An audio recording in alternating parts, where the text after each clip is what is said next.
Un seul baptême du Saint-Esprit, Peter Masters. Chapitre 9. La voix du Saint-Esprit.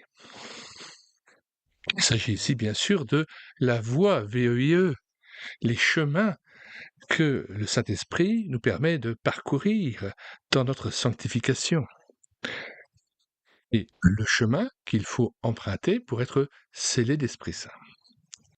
Le Saint-Esprit ne sanctifie pas par un baptême spécial, ni en prenant le contrôle du combat, mais en convainquant et en remuant, en touchant le cœur des croyants, puis en les fortifiant. Cette œuvre de sanctification commence dès la conversion, le moment où a lieu le seul et unique baptême de l'Esprit et s'accomplit par divers moyens. Certaines des voies de l'Esprit sont exposées dans ce chapitre, mais leur ordre ne reflète en rien leur importance relative. 1. La foi.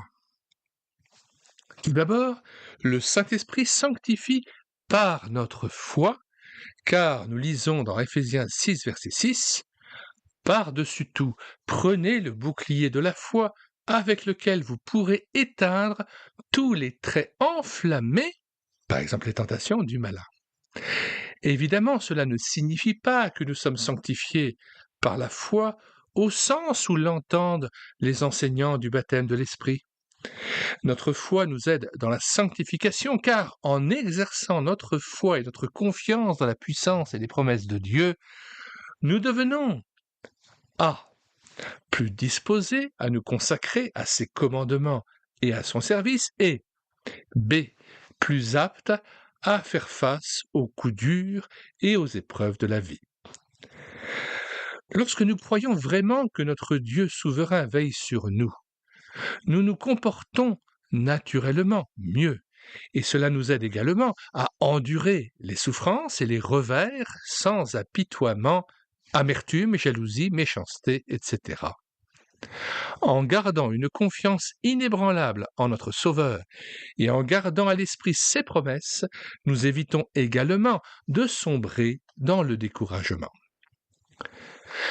Lorsque les attraits de ce monde éphémère commencent à nous séduire et que nous sommes tentés de désirer des choses matérielles ou de céder à la flatterie ou aux ambitions du monde, notre foi et notre confiance dans le plan et le dessein de Dieu nous protègent. Nous nous souviendrons que ce monde est vain et déchu, qu'il ne faut jamais lui faire confiance et que la parole de 1 Jean 5, verset 4 s'accomplira dans notre expérience. Car tout ce qui est né de Dieu triomphe du monde, et la victoire qui triomphe du monde, c'est notre foi. D'un autre côté, notre foi est le bouclier qui nous protège des mensonges que le diable nous murmure dans sa campagne pour nous voler notre assurance, notre joie et notre paix. La foi nous permet de vivre comme des personnes qui ont une grande dette envers le Sauveur. Lorsque nous nous souvenons de notre merveilleuse délivrance du péché et de la mort, et des bénédictions incroyables qui sont les nôtres, nous avons honte de notre péché et nous raisonnons de la même manière que Paul, qui a dit « Ainsi donc, frères, nous ne sommes point redevables à la chair pour vivre selon la chair. » Romains 8, verset 18, « J'estime que les souffrances du temps présent ne sauraient être comparées à la gloire à venir qui sera révélée pour nous. » Romains 8, versets 12 et 8.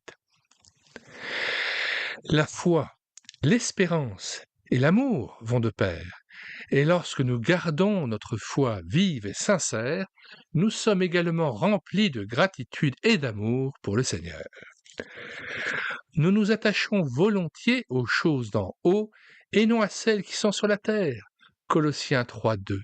Et nous sommes poussés à faire des efforts consciencieux pour plaire au Seigneur en menant une vie pieuse.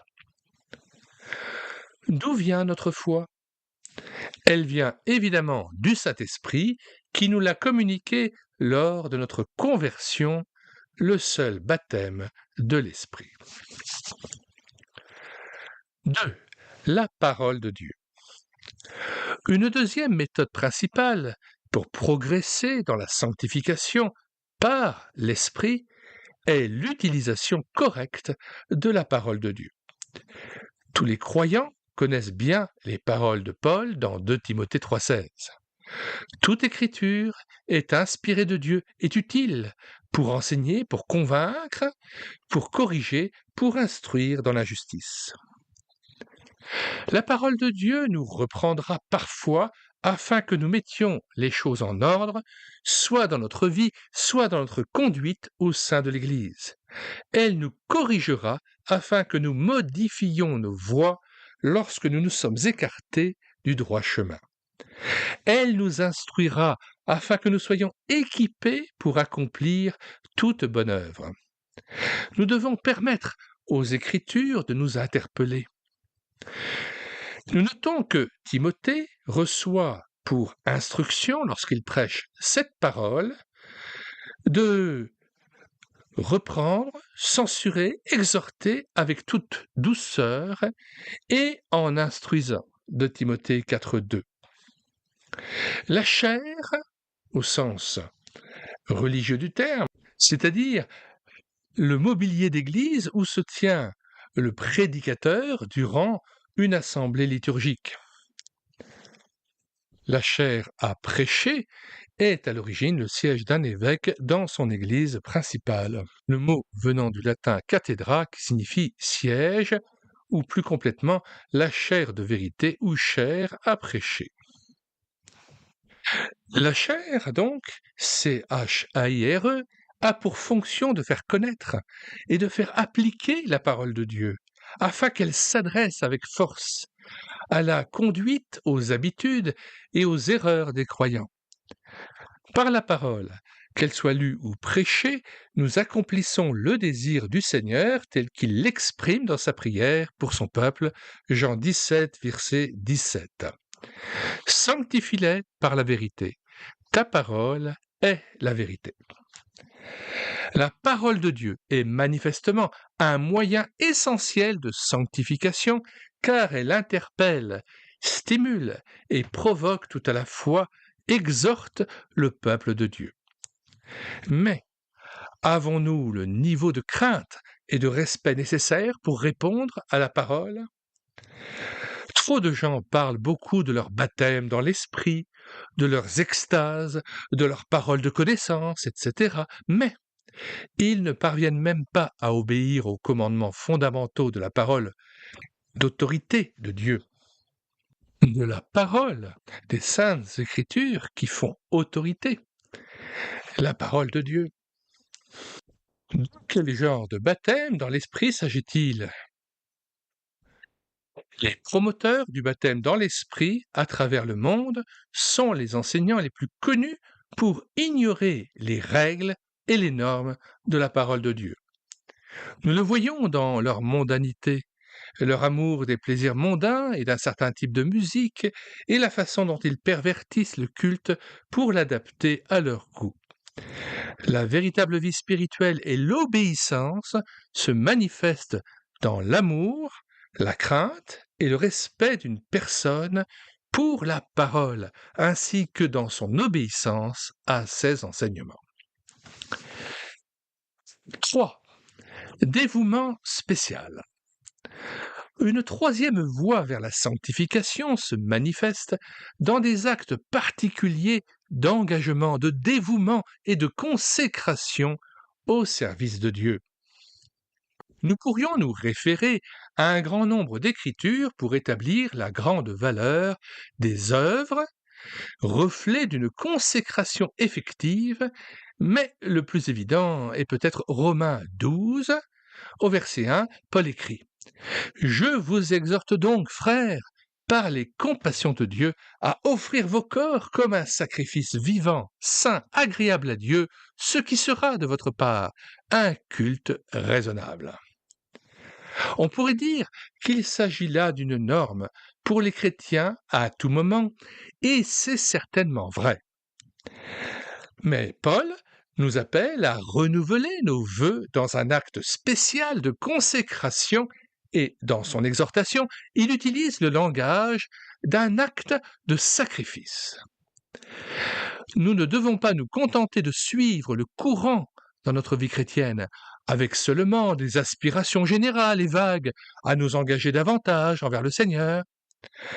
De temps en temps, nous devons nous reprendre en main et prendre un engagement définitif.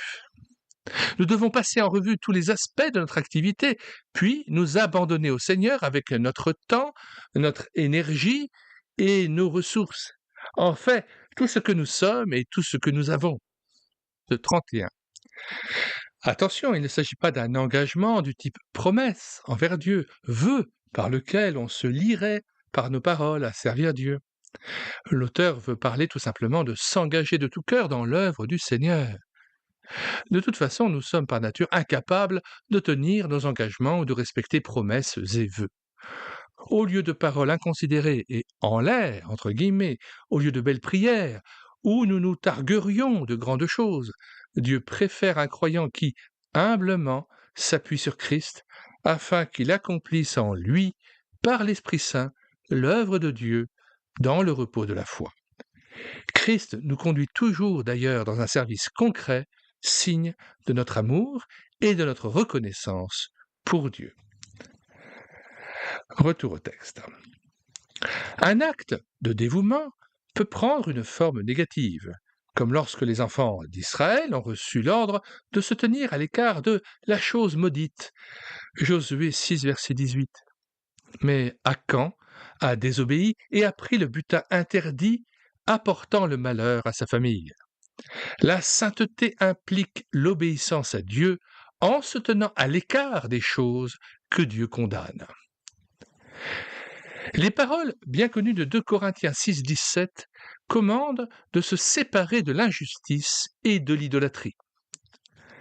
C'est pourquoi sortez du milieu d'eux et séparez-vous, dit le Seigneur.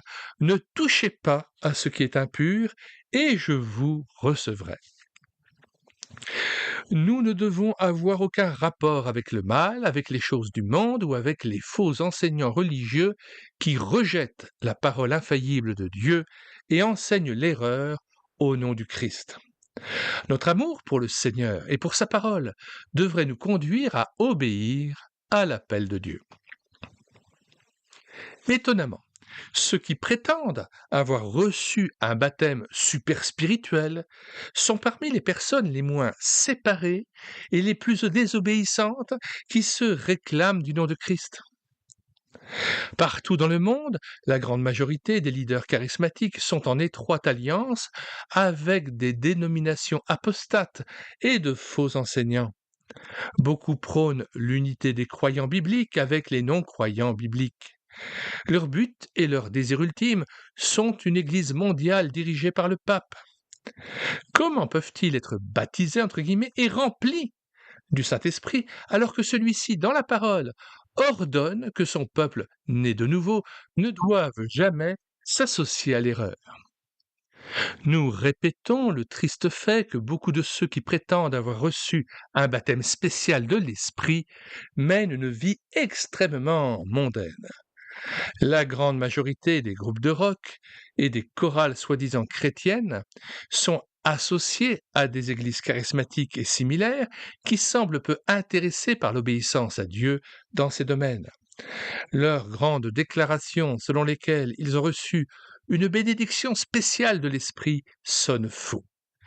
Lorsque l'Esprit agit réellement en nous, nous nous consacrons à Dieu de manière positive et négative, c'est-à-dire au sens où nous agissons positivement dans le service pour Dieu et négativement au sens où nous séparons du péché et nous refusons toute compromission, et nous nous tenons à l'écart des choses auxquelles le Seigneur s'oppose. 4. Mortifier le péché, faire mourir le péché. Une quatrième méthode, mais sans doute la principale, de sanctification consiste à mortifier, à mettre à mort, à faire mourir nos voies pécheresses avec l'aide de l'Esprit.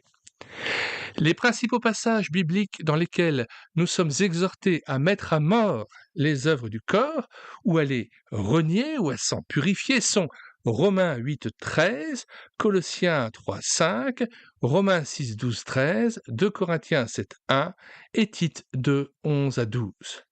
Les deux premiers passages se lisent comme suit. Romains 8, verset 13. Car si vous vivez selon la chair, vous mourrez. Mais si par l'esprit vous faites mourir les œuvres du corps, vous vivrez. Colossiens 3,5. Faites donc mourir les membres qui sont sur la terre, l'impudicité, l'impureté, les passions, les mauvais désirs et la cupidité, qui est une idolâtrie. Qu'est-ce que la sanctification ? C'est l'acte de mettre à mort, de s'opposer et de rejeter personnellement les désirs pécheurs du corps et les tentations du diable, ainsi que les modes de vie et les modes et les séductions du monde. Mettre à mort, faire mourir les œuvres du corps est un acte que nous devons accomplir. C'est quelque chose que nous devons faire en priant le Seigneur de nous accorder son aide puissante. Dans la sanctification, notre volonté se consacre à cette tâche, afin que nous vivions tout au long de notre vie dans une opposition réfléchie, intelligente et active aux convoitises du monde. Nous menons une bataille, une opposition, une résistance constante aux désirs de la chair. Comme Paul nous le dit dans Romains 6, versets 12 à 13, la sanctification consiste à refuser de laisser nos facultés, nos passions et les parties de notre corps servir le péché et à les consacrer consciemment à accomplir des œuvres justes. À la lumière de textes aussi forts, toutes les idées de sanctification automatique ou celles qui consisteraient à laisser le combat au Seigneur sans rien faire sont des notions stupides dignes d'une secte. Note 32. Une explication plus complète de cet aspect de la sanctification est fournie dans un livret du Dr Masters intitulé 8 Steps to Avoid Sin. 8 étapes pour éviter le péché. Retour au texte. 5. La correction du Seigneur. Un cinquième moyen de notre sanctification est la correction du Seigneur. Cela est clairement enseigné dans Hébreux 12, 5 à 6, où l'auteur dit « Mon fils, ne méprise pas le châtiment du Seigneur et ne perds pas courage lorsqu'il te reprend, car le Seigneur châtie celui qu'il aime, et il frappe de la verge tous ceux qu'il reconnaît pour ses fils. » Nous ne devons pas mépriser cette correction qui est un processus récurrent dans nos vies. Nous voyons dans ces versets une double discipline, la correction et la réprimande. La correction est la plus douce des deux car nous sommes parfois enclins à la mépriser ou à l'ignorer. La réprimande est évidemment beaucoup plus sévère car lorsqu'elle survient, nous sommes enclins à défaillir, à nous relâcher, à nous décourager.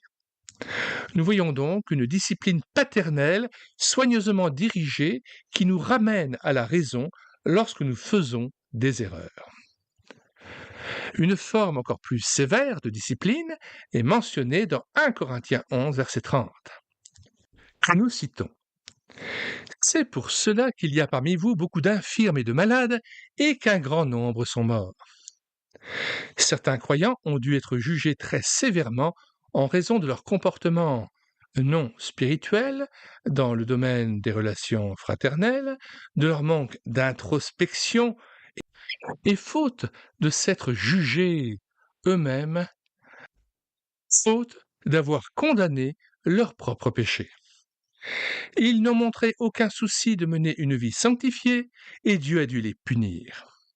L'apôtre dit « Car si nous nous jugions nous-mêmes, nous ne serions pas jugés. » 1 Corinthiens 11, verset 31. Et Paul d'ajouter au verset 32 « Mais quand nous sommes jugés, nous sommes châtiés par le Seigneur, afin que nous ne soyons pas condamnés avec le monde. » Le point important concernant la correction est qu'il s'agit d'un processus d'amour de la part du Père envers son enfant. Dieu vous traite comme des fils, dit Hébreux 12, verset 7. Car quel est le fils que son père ne corrige pas? Le Seigneur a un programme continu de châtiment infiniment sage et sans doute aussi doux que possible pour former ses enfants lorsqu'ils s'égarent. Ce n'est pas agréable, contrairement aux idées tout le bonheur du monde des enseignants du baptême de l'Esprit, mais ceci conduit à la paix et à la justice pour ceux qui sont exercés par cette correction du Seigneur. Hébreux 12, versets 10 et 11. Nos pères nous châtiaient pour peu de jours, comme ils le trouvaient bon, mais Dieu nous châtie pour notre bien, afin que nous participions à sa sainteté. Il est vrai que tout châtiment semble d'abord un sujet de tristesse et non de joie, mais il produit plus tard, pour ceux qui ont été ainsi exercés, un fruit paisible de justice. C'est l'œuvre du Saint-Esprit qui habite en nous de nous amener au point où nous finissons par répondre avec douceur, plutôt qu'avec amertume, à un tel châtiment. 6. La maladie et la souffrance. Un sixième moyen de parvenir à notre sanctification est l'expérience de la souffrance et de la maladie. Celles-ci ne sont pas seulement données pour nous châtier, mais aussi pour former et développer notre patience et notre foi. Le Seigneur peut utiliser la maladie et la souffrance pour nous châtier, comme nous venons de le voir, mais il utilise également ces épreuves pour notre développement positif.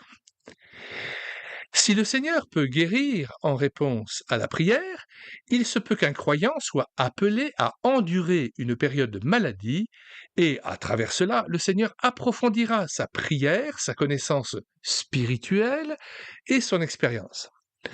Paul en témoigne dans 2 Corinthiens 12, 9, où il nous dit que Dieu a refusé de le guérir en disant « Ma grâce te suffit, car ma puissance s'accomplit dans la faiblesse. » La réponse de Paul fut « Je me glorifierai donc bien volontiers de mes faiblesses, afin que la puissance de Christ repose sur moi. » Les épreuves contribuent également à notre témoignage, car les autres voient que nous avons une approche très réelle de l'aide divine, que nous sommes attachés à Dieu et que nous possédons en lui une merveilleuse source de réconfort et de joie.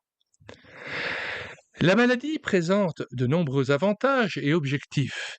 Elle s'inscrit dans les desseins de Dieu qui en définit et circonscrit les finalités et les buts.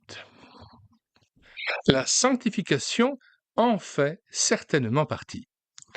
De telles épreuves conduisent le peuple de Dieu à s'examiner et à revoir sa propre façon de vivre. Elles l'amènent à réfléchir à sa fragilité et à sa dépendance à l'égard de la puissance de Dieu. Elles l'incitent à penser à l'avenir et à revoir son engagement au service du Seigneur. Les épreuves donnent évidemment du temps pour la prière, la communion et l'intercession pour les autres.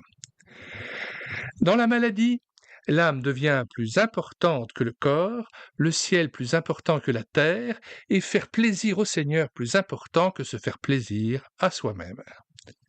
Dans la maladie, les croyants acquièrent souvent une vision plus élevée, plus profonde du Seigneur qu'à tout autre moment, saisissant davantage sa toute-puissance et sa sainteté infinie. On a souvent dit que la maladie est la deuxième meilleure bénédiction du croyant après la santé, et il doit en être ainsi, car toute chose concourt au bien de ceux qui aiment Dieu. Romains 8, verset 28. Note 33. Évidemment, même si nous ne saurions contredire la parole de Dieu, qui affirme que toute chose concourt au bien de ceux qui aiment Dieu, en tant que traducteur de cette œuvre, j'aimerais vous livrer une réflexion personnelle.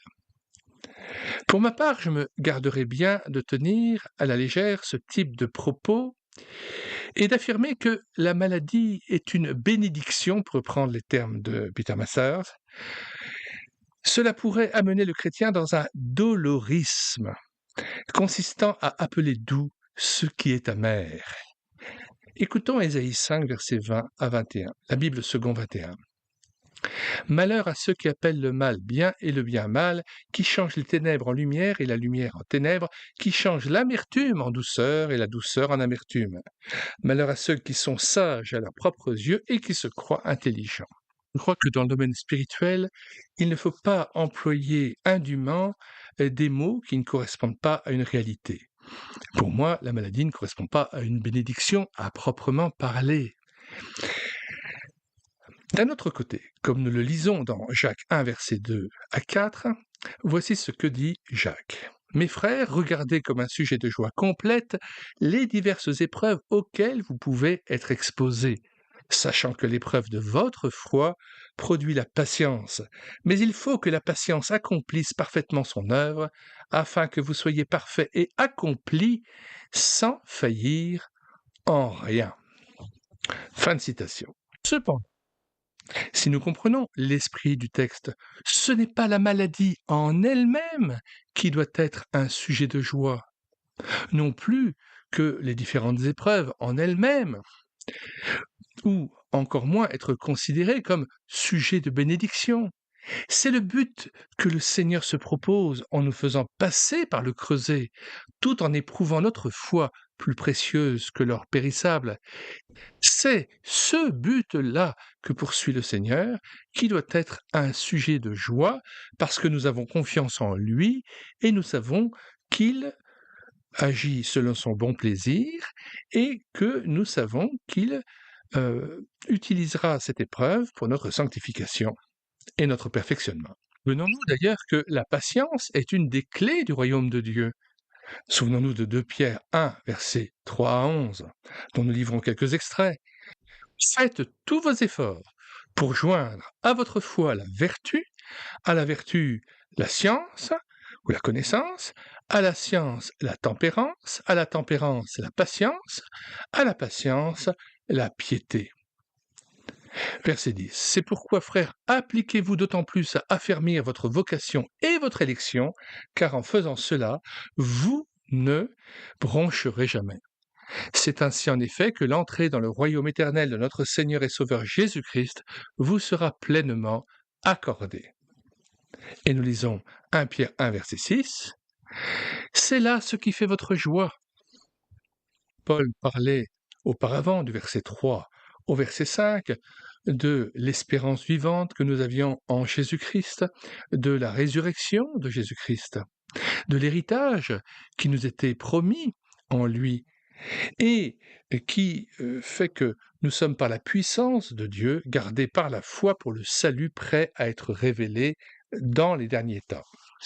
Et bien donc au verset 6, il est dit « C'est là ce qui fait votre joie, quoique maintenant, puisqu'il le faut, vous soyez attristés pour un peu de temps par diverses épreuves, afin que l'épreuve de votre foi, plus précieuse que l'or périssable qui cependant est éprouvé par le feu, ait pour résultat la louange, la gloire et l'honneur, lorsque Jésus-Christ apparaîtra, lui que vous aimez sans l'avoir vu, en qui vous croyez sans le voir encore, vous réjouissant d'une joie ineffable et glorieuse, parce que vous obtiendrez le salut de vos âmes pour prix de votre foi. » Fin de citation, retour au texte. Qu'est-ce qui fait de la maladie un phare de vérité et une source de plaisir pour un croyant, alors qu'elle est une horreur pour un non-croyant? Nous ouvrons à nouveau une note, la note 34. Comme traducteur, je ne puis laisser dire de telles incongruités, absurdités ou inepties qui confinent à un mysticisme et à un dolorisme dangereux. Comment un pasteur peut-il demander à un fidèle d'aller jusqu'à prendre plaisir à sa maladie? En quoi serait-elle en elle-même un phare de vérité? C'est évidemment la personne de Jésus qui est un phare de vérité, source d'espérance divine, lui qui nous a donné l'Esprit Saint, le Consolateur, qui nous porte à l'heure de l'épreuve. Mais désigner le mal, dont un être est affligé comme un bien, c'est accabler son prochain et prendre le risque de le pousser au désespoir. N'est-ce pas cela, faire porter des fardeaux pesants au peuple de Dieu? Matthieu 23, verset 3. Faites donc et observez tout ce qu'ils vous disent, mais n'agissez pas selon leurs œuvres, car ils disent et ne font pas. Ils lient des fardeaux pesants et les mettent sur les épaules des hommes, mais ils ne veulent pas les remuer du doigt. Voir la note précédente 32. Honte à ceux qui pratiquent une cure d'âme toxique et odieuse. L'esprit de la parole semble bien opposé. Écoutons Romains 12, verset 15. Réjouissez-vous avec ceux qui se réjouissent, pleurez avec ceux qui pleurent. De la lecture de la note 34 et retour au texte. Est-ce un baptême spécial de l'esprit qui nous fera regarder la maladie avec les yeux de la foi?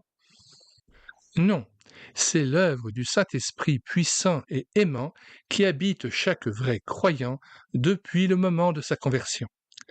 Par sa grâce et sa bonté, nous pouvons traverser les vallées les plus sombres du voyage de la vie, afin qu'elles deviennent des lieux d'expérience et de progrès spirituel. 7. L'exhortation mutuelle. Un 7e moyen de notre sanctification est la pratique de l'exhortation mutuelle parmi le peuple du Seigneur. 4 passages bibliques, parmi tant d'autres, peuvent être cités pour prouver ce devoir. Romains 15, verset 14. Pour ce qui vous concerne, mes frères, je suis moi-même persuadé que vous êtes pleins de bonnes dispositions, remplis de toute connaissance et capables de vous exhorter les uns les autres. Colossiens 3,16. Que la parole de Christ habite parmi vous dans toute sa richesse. Instruisez-vous et exhortez-vous les uns les autres. Galates 6, verset 1. Frères, si un homme vient à être surpris en quelque faute, vous qui êtes spirituels, redressez-le avec un esprit de douceur. Prends garde à toi-même, de peur que vous ne soyez aussi tentés. Portez les fardeaux les uns des autres, et vous accomplirez ainsi la loi de Christ. Et enfin, Jacques 5, versets 19 à 20. Mes frères, si quelqu'un parmi vous s'est égaré loin de la vérité et qu'un autre l'y ramène, qu'il sache que celui qui ramènera un pécheur de la voie où il s'était égaré sauvera une âme de la mort et couvrira une multitude de péchés. Le ministère de l'exhortation mutuelle a une valeur inestimable, mais c'est une activité qui n'est possible que lorsque les croyants sont véritablement proches les uns des autres dans l'unité spirituelle et l'amitié, et lorsqu'ils sont capables d'exhorter avec une véritable humilité et une véritable grâce. Le Seigneur nous utilisera certainement pour contribuer au progrès mutuel dans la sanctification. C'est là une autre méthode de sanctification qui n'est pas incluse dans les idées des partisans du baptême de l'Esprit et de la sanctification automatique.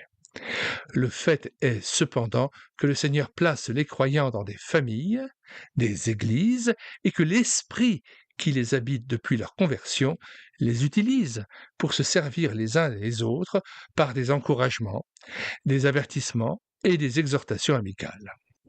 Conclusion.